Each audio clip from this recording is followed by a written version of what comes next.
So I'm a big reader, and about 6 years ago, I had this realization that if I wanted to be able to read even more, I would either have to, one, find more time with which to read, or two, learn how to read faster.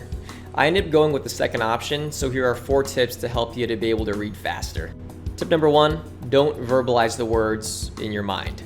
A lot of us, when we're reading, we're not necessarily reading out loud so people can hear us, but when we're reading, we end up subconsciously, naturally saying the words quietly in our minds. And what that does is it locks us into the typical rate at which a person speaks, and that's about 300 words per minute. So if we can stop doing that, it allows us to hopefully move past that average rate. Tip number 2 goes along with the first, and that's to bite your tongue. A lot of times when we're verbalizing the words in our minds, we end up mouthing the words behind our closed lips.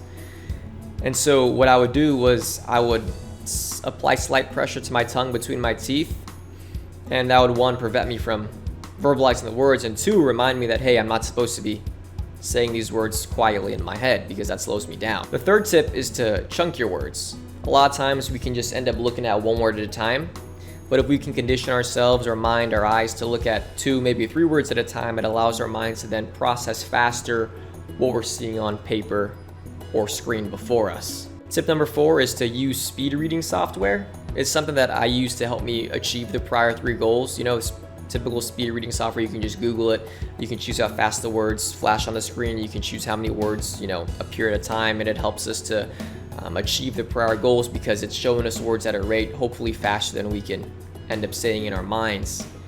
And it allows us to then get used to looking at multiple words at a time.